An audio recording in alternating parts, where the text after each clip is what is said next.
Kiddie Toons।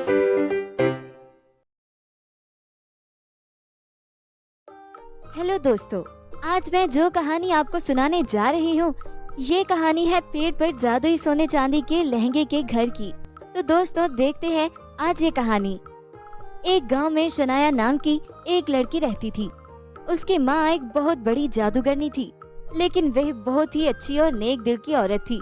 वह हमेशा दूसरों की मदद किया करती थी और अपने जादू का प्रयोग हमेशा दूसरों की सहायता के लिए ही करती थी।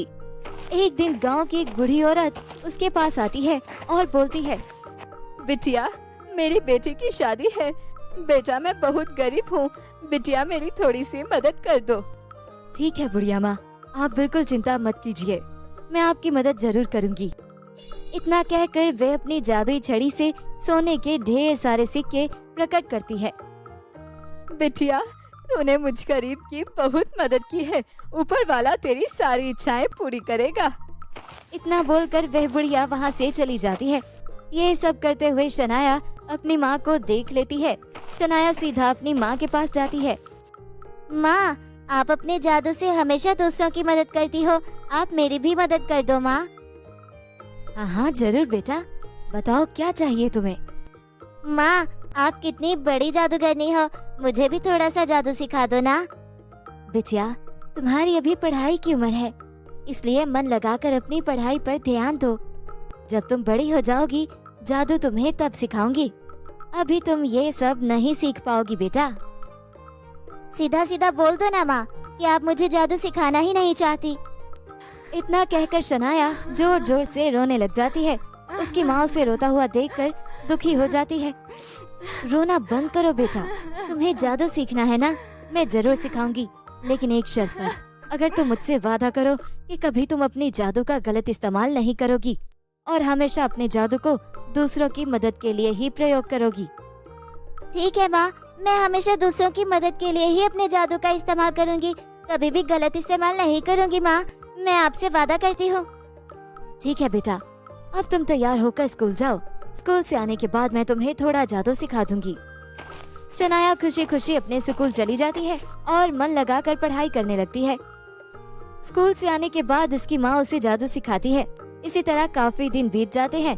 शनाया थोड़ा थोड़ा जादू करना सीख चुकी थी। एक दिन स्कूल में, अरे शनाया, तुम्हारी माँ तो इतनी बड़ी जादूगरनी है, पूरे गाँव की मदद करती है, तो तुझे भी थोड़ा बहुत जादू आता ही होगा ना। हाँ, और नहीं तो क्या, थोड़ा क्या, मुझे तो बहुत सारे जादू आते हैं, लेकिन मेरी माँ ने बिला वजह जादू का इस्तेमाल करने से मना किया है। अरे हम तुझसे कोई काम नहीं कर पा रहे, लेकिन कुछ छोटा मोटा जादू तो दिखा दे हमें। सभी बच्चे जिद करने लगते हैं। शनाया देखना, शनाया जादू दिखा देना प्लीज। शनाया, शनाया जादू दिखाना। शनाया दिखाना। अच्छा ठीक है, रुको तुम सभी, मैं तुम्हें जादू दिखाती हूँ। शनाया अपनी जादुई छड़ी घुमाकर सभी बच्चों के लिए कपकेक पैदा करती है। ये लो, ये सभी कपकेक्स तुम्हारे हैं, खा लो तुम सभी। सभी बच्चे कपकेक देखकर बहुत ही ज्यादा खुश हो जाते हैं और शनाया के लिए तालियां बजाते हैं। तभी एक लड़की बोलती है, शनाया एक और जादू दिखाओ ना, ये बहुत अच्छा जादू था शनाया।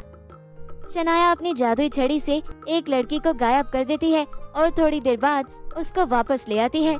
सभी बच्चे ये देखकर तालियां बजाने लगते हैं और शनाया की बहुत तारीफ करने लगते हैं। उसी के क्लास में एक माया नाम की लड़की पढ़ती थी। वह हमेशा दूसरों को देखकर जलती ही रहती थी। ऐसा भी क्या जादू कर दिया इसने, सभी बच्चे इसी के गुण गा रहे हैं। देखना, मैं इससे भी बड़ी जादूगरनी बनूंगी और सभी को अपने वश में कर लूंगी। फिर ये सभी लोग जो आज इसके लिए तालियां बजा रहे हैं, वह फिर मेरी तारीफ करेंगे। उसके बाद माया शनाया के पास जाती है और बोलती है, ओ शनाया, मुझे तुमसे कुछ बात करनी है, मेरे साथ बाहर आना। माया शनाया को लेकर वहाँ से बाहर चली जाती है। क्या बात है, क्या बात करनी है तुम्हें, बताओ। यार तू कितना अच्छा जादू करती है, मुझे भी कोई सिखा देना, मुझे भी जादू सीखने का बहुत मन करता है। मैं भी एक बहुत बड़ी जादूगरनी बनना चाहती हूँ और तेरी माँ की तरह मैं सब लोगों की मदद करना चाहती हूँ, मुझे भी जादू सिखाना शनाया। नहीं नहीं, मेरी माँ कहती है पहले हमें अपनी पढ़ाई पूरी करनी चाहिए, उसके बाद ही वे हमें जादू सिखाएगी। अच्छा ठीक है, अगर तू मेरी मदद नहीं करना चाहती तो मत कर। तो मुझे ये जवाब देगी, मुझे ये बिल्कुल उम्मीद नहीं थी शनाया। अरे तू उदास क्यों हो रही है? मैं आज जाकर ही अपनी माँ से बात करती हूँ।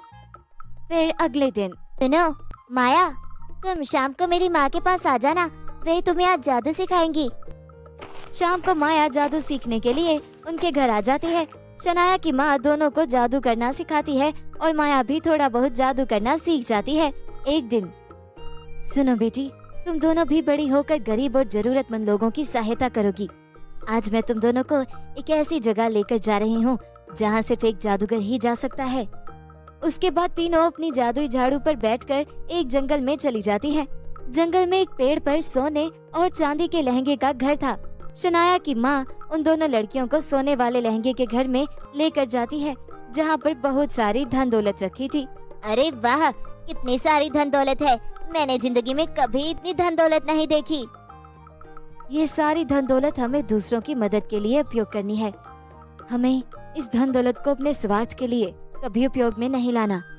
उसके बाद शनाया की माँ दोनों लड़कियों को जादुई चांदी के लहंगे के घर में ले जाती है। उस घर में एक बहुत बड़ी जेल थी। अगर कोई भी जादूगर अपने स्वार्थ के लिए जादुई सोने के लहंगे के घर से धन दौलत लेकर चला जाता है और उसका इस्तेमाल करता है, तो यह चांदी का लहंगा घर उसकी तुरंत सजा देता है और उसकी सजा से हमें कोई नहीं बचा सकता। इसीलिए तुम दोनों जादुई सोने के लहंगे के घर की दौलत सिर्फ गरीब जरूरतमंद लोगों की सहायता करने के लिए ही करना। बिल्कुल चिंता मत कीजिए माँ, हम कभी ऐसा नहीं करेंगे। हम हमेशा इस धन दौलत का उपयोग दूसरों की सहायता के लिए ही करेंगे।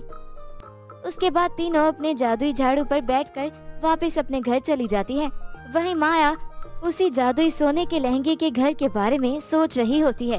अरे भाड़ में जाए जादू वादू, अगर मेरे पास ये जादुई सोने के लहंगे के घर की धन दौलत आ जाए तो मैं दुनिया की सबसे अमीर इंसान बन जाऊंगी। मेरे पास पावर होगी, मेरे पास पैसा होगा और दुनिया मेरे सामने झुकती रहेगी। अब मैं जल्दी से जाकर वह सारी धन दौलत उठाकर लाती हूँ।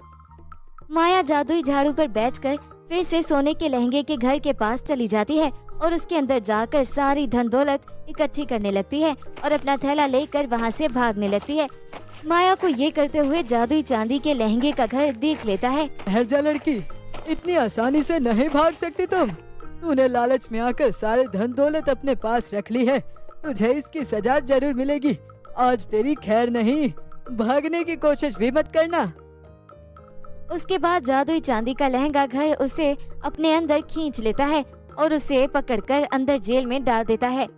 मुझे माफ कर दो मुझे, मैं दोबारा ऐसा कभी नहीं करूँगी। घर जाने दो मुझे, मुझसे बहुत बड़ी गलती हो गई। लेकिन जादुई चांदी का लहंगा घर उसे माफ नहीं करता और सारी जिंदगी के लिए उसे जेल में कैद कर देता है। वहीं शनाया बड़ी हो जाती है और अपनी माँ की तरह वह एक बहुत बड़ी जादूगरनी बन जाती है। शनाया भी अपनी माँ की तरह गरीब और जरूरतमंद लोगों की सहायता करने लगती है और कभी भी लालच नहीं करती। वहीं दूसरी तरफ दुनिया में किसी को भी पता नहीं चलता कि माया जादुई चांदी के लहंगे के घर के अंदर हमेशा के लिए कैद हो चुकी है। तो दोस्तों, कैसी लगी आपको हमारी ये कहानी? दोस्तों, अगर आपको हमारी वीडियो अच्छी लगी हो तो वीडियो को लाइक करें और आने वाली कहानियों के लिए हमारे चैनल को सब्सक्राइब करें।